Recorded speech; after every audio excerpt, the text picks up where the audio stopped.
Hey, what's going on, y'all? This is Dylan with Dylan Talks Tone. I was sitting in the living room yesterday playing guitar, just chilling with cool guitar and my Kemper and it just jamming a little bit just by myself. The whole setup of this channel is to help people to play, to help them to understand their instrument so that they can be more creative. Now, we spend all kinds of time on all the technical aspects of it, but the goal is to create music, right? And so that's why we've been spending some time on some like basic recording setups and, so that you can take those ideas that you have in your head and you've worked on your guitar and you've got all the tone how you want it, or you're at least along the way in your tone journey. And so now you're like, oh, I found a new sound. I want to record that sound. And then, we've got some videos about that, and I think we're going to probably do some more about that. I actually have some ideas coming up. And if you have ideas for, beginner recording stuff that you want to know about, put it in the comments because that's something that I kind of want to expand. But then the next step is, how do you get your music out into the world? We've been kind of trained and conditioned over the last decades.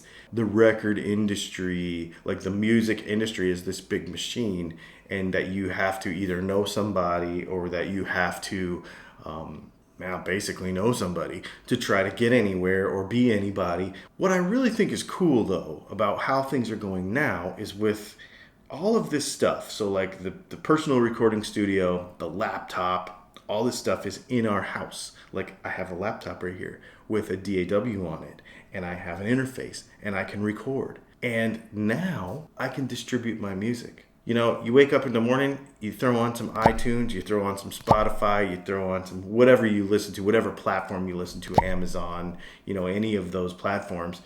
And yet you've probably thought to yourself, it would be cool to see my own music on there. And then you start Googling around and realize you can't just upload a song to iTunes. You can't just upload a song to Amazon. There's way more to it than that.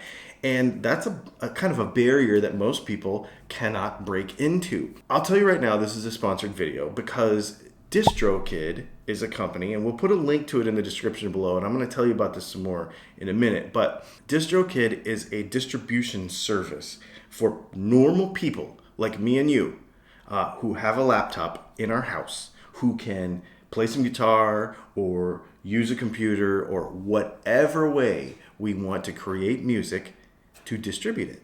It literally is as simple as registering, going through all the contact information stuff, having a song file, having a graphic for your record cover, and uploading it. Period.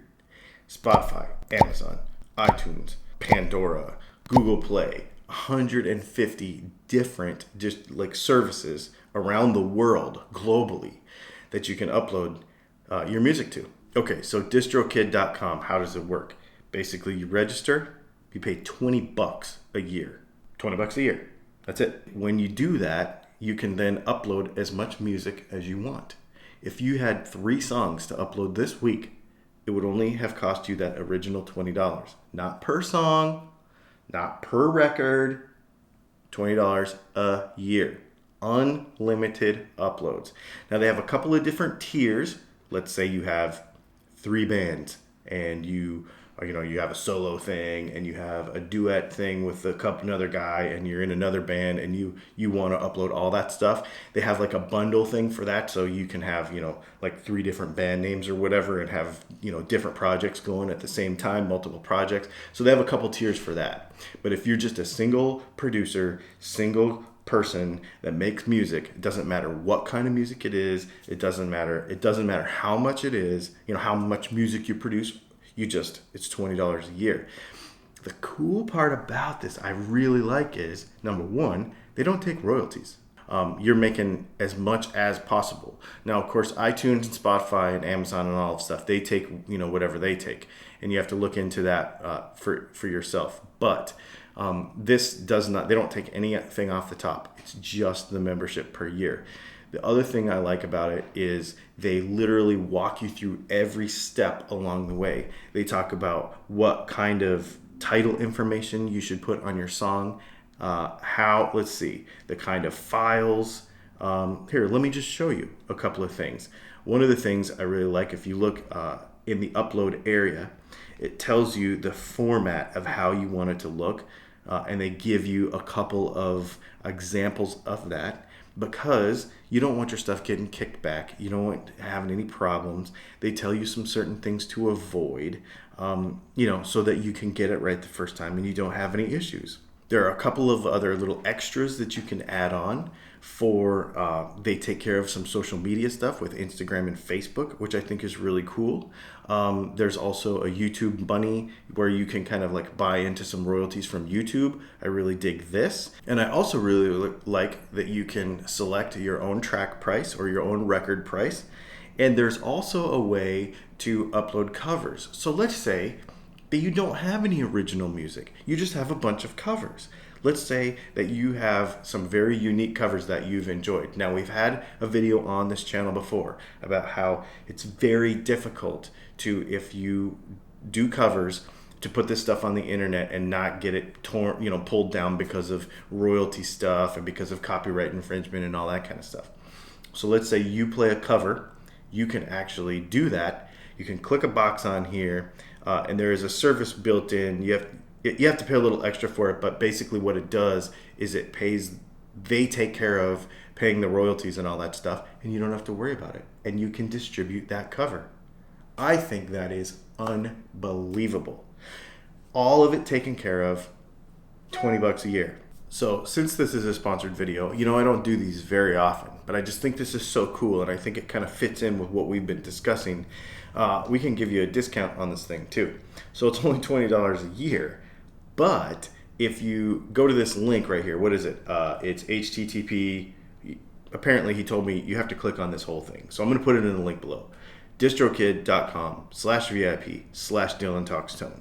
So it's right here, but then we'll also put it in the description of the video. Click on that, check it out. You also get a discount because you use my link. And let me know what you think of this, because I feel like there's a bunch of services out there that do this. There are quite a few, but most of them take royalties off of each song. So they basically take their cut off of the performance of your song, like how good your song does. This doesn't do that. You could sell 1 million copies of your song and you only paid your original $20. I just think that's freaking amazing, frankly. So if you have anything you want to create and put on the internet, this is the way to go. If you do this, please do me a favor. Comment on the video and share a link. So here's the thing. YouTube does this weird thing where if you share an external link on my video, it flags it and puts it in this little like spam box. If you do this and you sign up and you upload music, do me a favor and take a link to your music on iTunes and put it in the description of this video, in the comments of this video, so that we can help each other share the content that you have done with this. I think it's so cool, and I want to help you. So if we get however many views on this video we get, I hope people go to the comments and they see everybody that has done this, and let's jumpstart your creativity. I mean, let's do it. Let's help each other promote this stuff. And we're going to mention this again because I think this is such a cool thing for people. It's just one of those things people are so scared of, or intimidated by is probably a better word, of the music business. And I think it puts a damper on people's creativity because they like, I know my stuff's never going to go anywhere. Now you have the power in your hands to make sure that you can share it with the world. I think that is super cool. I think Distrokid is cool, and I think that if you do it, that I'm gonna help you do it too. Put it in the link, put it in the description of this, or the comments, comment below on this video where you've done that, and we'll refer people back to it so that we can help you. Share it. I just think it's so cool, man. Anyway, I wanted to share that. I tell you what, before I let you go, let's go ahead and go over some viewer comments from a couple of the previous videos, and maybe let's talk about a couple of ideas for some new videos coming up. I think it would be super awesome. All right, let's go over viewer comments.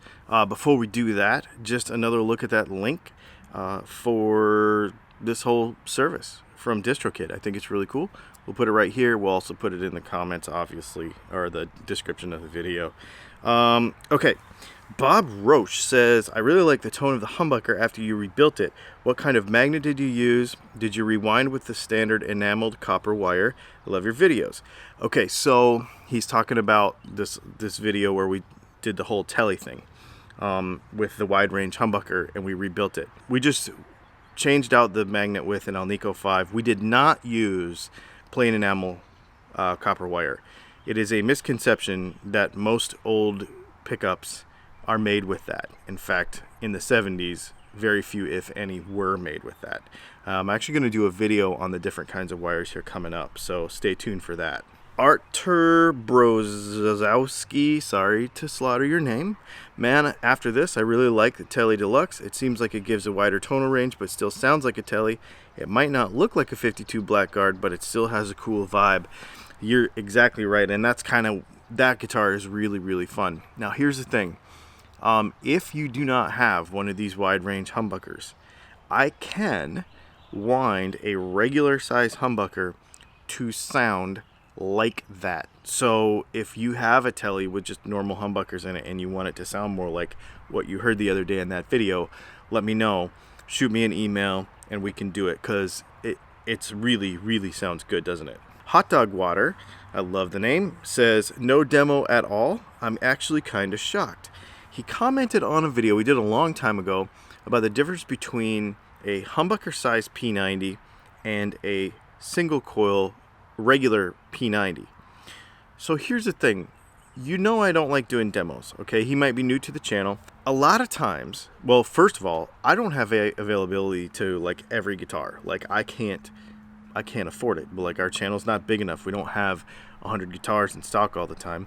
So I don't have them all to actually test. And a lot of the times, what we do on this channel is to educate you about the technicalities of various things and understand the science behind them, so that when you go and listen to it, you are more informed on what you're hearing. That's the goal of the video. It's not to like demo every little thing. GTR Music 69 says, tone? None of the things you mentioned have anything to do with tone. He's talking about a video that we did about how the fretboard material affects your tone. And this is where, again, I will say this is why we do things differently on this channel. You're going to want me to say a whole bunch of stuff about tone wood and how all these various whatever. I don't care about that. What we care about is your interaction with the guitar. Whether you have an ebony fretboard, a rosewood fretboard, a maple fretboard, or a richlight fretboard will change. Your interaction with the guitar is the biggest factor in the tone. Your fretboard changes the tone. It's everything to do with tone, not just not in the normal way that all these traditional people think. And this, I think, is a larger percentage of the difference, more than like the hardness of the material or whatever. A couple of little items of news. Because we moved, I do not have the speed of internet that I had before. So live shows are going to be very difficult. So we're probably not going to be able to do them on Fridays anymore. It's just a thing.